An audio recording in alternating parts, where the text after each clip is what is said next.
Bismillah. Assalamualaikum warahmatullahi wabarakatuh. Mahasiswa yang dirahmati Allah, kali ini kita akan mempelajari tentang sosiologi pendidikan. Bagi mahasiswa, mata kuliah ini mungkin menjadi mata kuliah yang baru. Kali ini kita akan membahas mengenai apa sebenarnya sosiologi pendidikan. Apa saja ruang lingkup dalam sosiologi pendidikan dan apakah kita benar-benar membutuhkan sosiologi pendidikan. Kita akan membahas secara komprehensif perkuliahan sosiologi pendidikan kali ini. Secara bahasa, sesungguhnya berasal dari bahasa Yunani, yaitu sosios dan logos. Sosios bermakna kawan, berkawan atau bermasyarakat. Sedangkan logos bermakna ilmu, sehingga apabila digabungkan, sosiologi atau sosius dan logos adalah ilmu yang mempelajari tentang masyarakat. Oke, kita tidak sedang ingin memperdebatkan definisi-definisi lain tentang apa itu sosiologi secara terminologi. Karena kita lihat berbagai macam tokoh dalam ilmu sosial itu sendiri berusaha untuk menginterpretasikan definisi-definisi yang beragam. Contohnya saja Max Weber yang berusaha menjelaskan tentang masyarakat.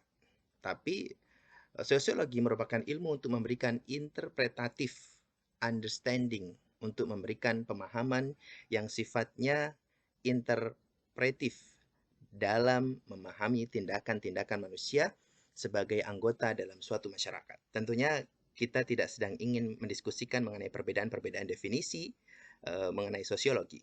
Minimal kita harus sepakati bersama bahwa sosiologi merupakan ilmu tentang masyarakat. Selanjutnya, apa itu pendidikan? Sebenarnya banyak diskusi mengenai apa itu pendidikan dalam etimologi ataupun terminologi. Kita juga tidak sedang ingin mendiskusikan apa itu pendidikan secara luas. Paling tidak secara etimologi sebenarnya kata pendidikan banyak maknanya. Dalam bahasa Arab kita mengenal istilah at-tarbiyah, at-ta'lim, dan lain-lainnya. Yang semuanya itu memiliki perbedaan-perbedaan pemahaman.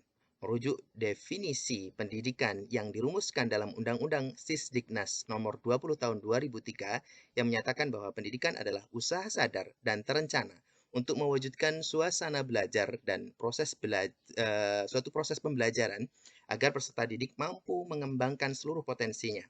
Pengembangan seluruh potensi sebenarnya berkaitan dengan penambahan pengetahuan. Ya, pendidikan itu merupakan suatu proses untuk memperoleh pengetahuan. Karena ia adalah sebuah proses untuk memperoleh pengetahuan, maka sosiologi memberikan definisi bahwa pendidikan, ia tak ubahnya merupakan suatu proses sosial. Kenapa pendidikan dikategorikan sebagai proses sosial? Karena pendidikan merupakan upaya sadar dan terencana untuk mewujudkan suasana belajar dan proses pembelajaran. Nah, proses pembelajaran inilah yang disebut para sosiolog yang sebagai suatu proses sosial. Karena pendidikan disebut sebagai proses sosial. Ya, karena itu pendidikan selalu melibatkan orang lain. Mungkin memang sebagian orang dapat memperoleh pengetahuan dari buku tanpa membutuhkan orang lain.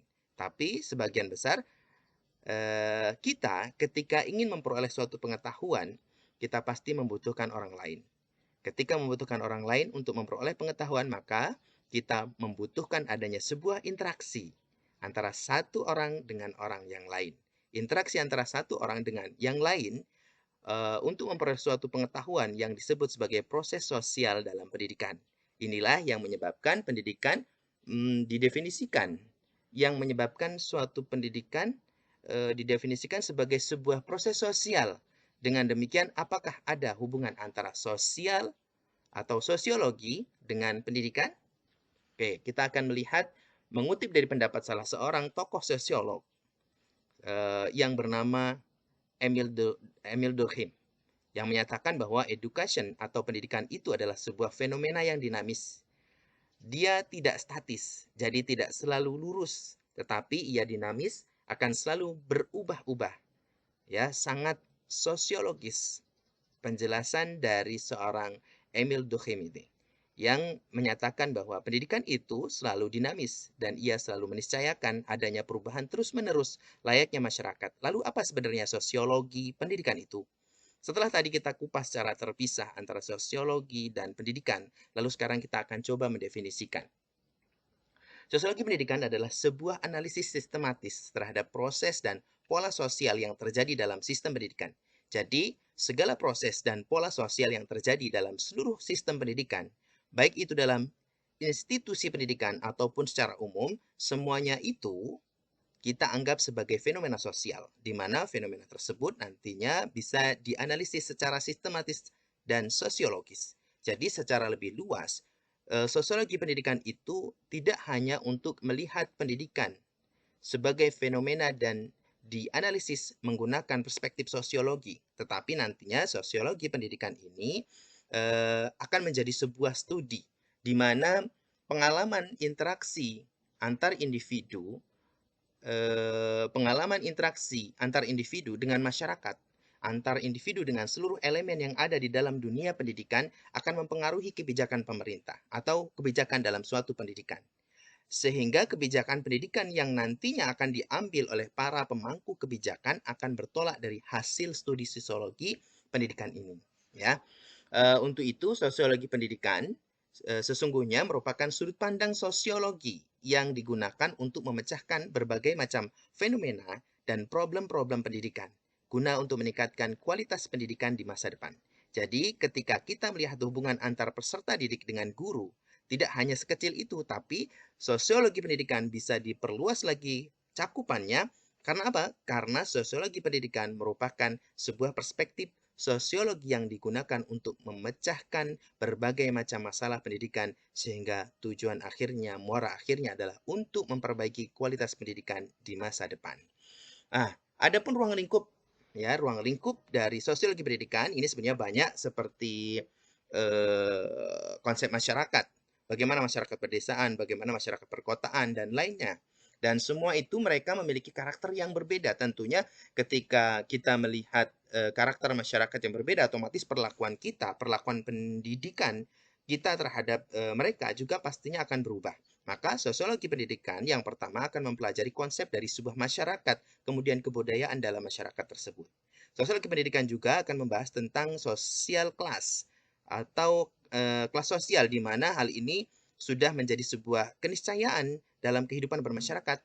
Di masyarakat selalu ada kelas sosial, ada si kaya dan si miskin, ada si yang berpendidikan dan ada si yang tidak berpendidikan. Nanti dalam dunia pendidikan pun demikian, kita akan bisa melihat kelas sosial yang terjadi. Bahkan dalam dunia pendidikan, apa yang disebut dengan sekolah orang kaya dan sekolah orang miskin. Bagaimana seharusnya sekolah atau dunia pendidikan tidak memiliki kelas-kelas tertentu. Ya, hal ini menjadi kritikan besar dari seorang Karl Marx, ya, yang menyatakan bahwa pendidikan tidak boleh ada kelas-kelas karena ketika ada kelas pendidikan untuk si kaya dan si miskin, maka nanti akan terjadi sebuah kesenjangan pendidikan. Ketika kesenjangan pendidikan terjadi, maka konflik akan terus terjadi. Kita lihat di sekitar kita hari ini. Itu bentuk kritik dan kemungkinan hasil dari kajian pendidikan. Jika menggunakan perspektif dari Karl Marx ini, akan menjadi bahan pertimbangan untuk mengubah arah pendidikan. Selanjutnya tidak hanya mengenai kelas sosial saja, lainnya bagaimana pentingnya lingkungan dalam proses pendidikan, bagaimana proses sosial, bagaimana kesenjangan budaya yang terjadi antara di berbagai daerah. Kemudian yang menjadi calon guru. Sesungguhnya ketika kita masuk ke sekolah tertentu, yang sekolah itu merupakan sekolah yang asing bagi kita, bukan menjadi tempat yang familiar bagi kita. Akan sangat mungkin terjadi perbedaan kebudayaan, bisa jadi ketika kita terbiasa mengenyam pendidikan di suatu kota, lalu kita berpindah ke daerah lain yang cenderung tidak sehalus di kota. Kita akan merasakan bagaimana merasakan dengan bahasa yang digunakan karena salah satu produk budaya adalah bahasa. Apa yang didengar, yang dilihat, dan yang mereka alami adalah perbedaan budaya pembelajaran. Bagaimana cara kita menghadapi semacam itu? Ya, itu juga akan dipelajari dalam sosiologi. Tidak hanya itu, sosiologi pendidikan juga mempelajari mengenai efek dari berbagai agen-agen sosial seperti sekolah dan keluarga terhadap siswa. Mengapa butuh sosiologi pendidikan?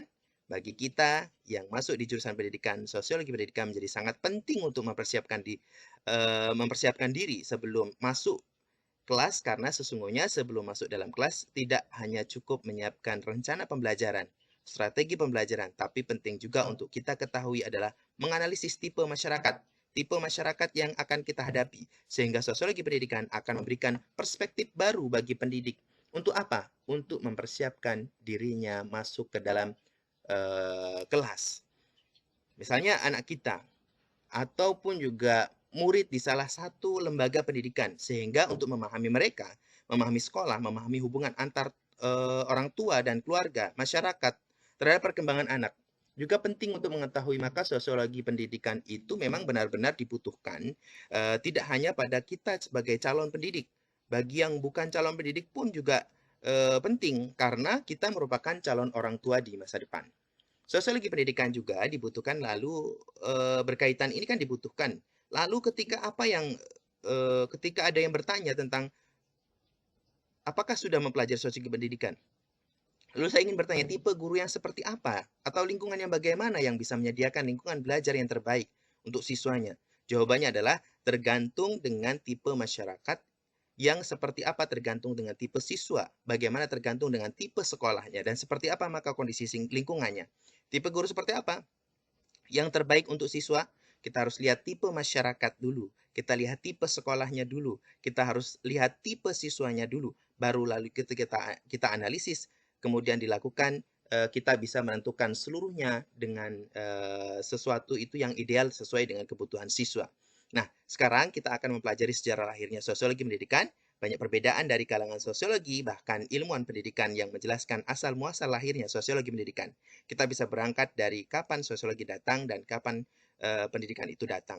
Jika kita memahami sosiologi sebagai proses hubungan, proses interaksi antara satu dengan orang yang lainnya, maka sesungguhnya semenjak Nabi Adam, sosiologi pun sudah ada. Begitu juga pendidikan. Kalau pendidikan hanya dimaknai sebagai proses mengenal ataupun mengetahui sesuatu, maka sejak Nabi Adam pun sudah ada pendidikan sebagaimana yang tercantum di dalam surat Al-Baqarah ya.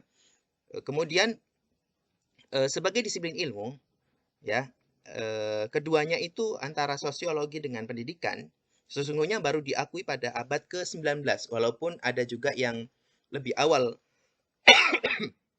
mengatakan bahwa baik sosiologi dan pendidikan sebagai suatu ilmu sudah dimulai setelah adanya revolusi industri dan kemudian dilanjutkan dengan revolusi Prancis pada abad ke-18. Jika demikian, maka sosiologi dan pendidikan secara terpisah keduanya muncul di kisaran abad ke-18 dan ke-19. Lalu kapan keduanya menyatu menjadi suatu disiplin ilmu yang bernama sosiologi pendidikan? Ada dua hal pendapat. Ada yang menyatakan bahwa yang pertama kali mengenalkan sosiologi pendidikan adalah seorang Emile Durkheim. Ya, tapi di sisi lain ada yang menyatakan bahwa yang pertama kali mencetuskan sosiologi pendidikan adalah seorang sosiolog yang bernama John Dewey. Ya, kenapa? Secara formal karena ialah yang pertama kali menerbitkan buku yang dianggap buku pertama dalam topik sosiologi pendidikan yang berjudul The School and Society yang diterbitkan pada tahun 1899. Maka inilah yang di tahun 1895 atau 1899 sosiologi pendidikan dianggap secara resmi sebagai suatu disiplin ilmu dan bagian dari ilmu sosiologi. Di Indonesia, sosiologi pendidikan baru pertama kali menjadi mata kuliah di universitas pada tahun 1967. Jadi kisaran 50 tahun setelah lahirnya jurusan sosiologi pendidikan di New York Columbia University di Indonesia. Sosiologi pendidikan itu baru menjadi suatu mata kuliah di universitas. Kemudian tentang tokoh-tokoh dalam sosiologi pendidikan, kita akan kenal yang pertama Emile Durkheim. Misalnya Emile Durkheim ini menyatakan suatu proses bahwa setiap masyarakat yang berbeda juga akan memiliki karakter yang bermacam-macam, yang mengkategorikan masyarakat itu menjadi dua bagian. Yang pertama ada masyarakat perkotaan dan ada masyarakat pedesaan, di mana antara masyarakat perkotaan dan pedesaan itu memiliki karakter yang bermacam-macam. Dan tapi sekarang ini seolah-olah sudah tidak akan ada lagi sekat di antara keduanya. Gitu ya, maka dari itu kita akan mempelajari berkaitan peran pendidikan dalam dunia tanpa sekat itu. Terus kemudian tokoh yang kedua itu Max Weber, ya, mempelajari tentang how to understand human social action. Bagaimana kita mempelajari dan memahami interpretasi dari tindakan manusia, sehingga dari Weber ini mempelajari bahwa guru yang baik sesungguhnya guru yang care dan supervising. Terus kemudian Karl Marx. Ya, yang ketiga, ia melihat dengan perspektif konfliknya. Ya, ia selalu melihat bahwa adanya kelas-kelas dalam masyarakat dan juga mungkin dalam pendidikan itu sangat kontributif dalam melahirkan konflik-konflik sosial. Untuk itu, jangan sampai ada kelas dalam dunia pendidikan sehingga ini benar sebagai bentuk kritik ya, kritik Karl Marx terhadap dunia pendidikan. Terus kemudian Josh Habit-Mead. Kemudian ini menjelaskan setiap anak didik selalu memiliki perspektif yang bermacam-macam antara satu dengan yang lain. Satu orang berperspektif satu orang satu perspektif kan tentunya. Kalau 30 orang mungkin akan terjadi 30 perspektif sehingga penting bagi kita dari Meet ini kita akan belajar bagaimana menghargai perbedaan-perbedaan perspektif dari masing-masing siswa. Kemudian ada Josh Casper ya pentingnya reward bagi siswa dalam perspektif sosiologi yang menjelaskan bahwa reward atau penghargaan kepada siswa dan cara-caranya juga penting untuk dipelajari bagi calon guru. Beserta itu pula, Josh juga memberikan tips bagi seorang guru ketika ingin memberikan reward kepada siswa, reward seperti apa yang efektif yang akan diberikan. Mungkin ini yang bisa saya sampaikan. Demikian, terima kasih. Wassalamualaikum warahmatullahi wabarakatuh. Semoga bermanfaat.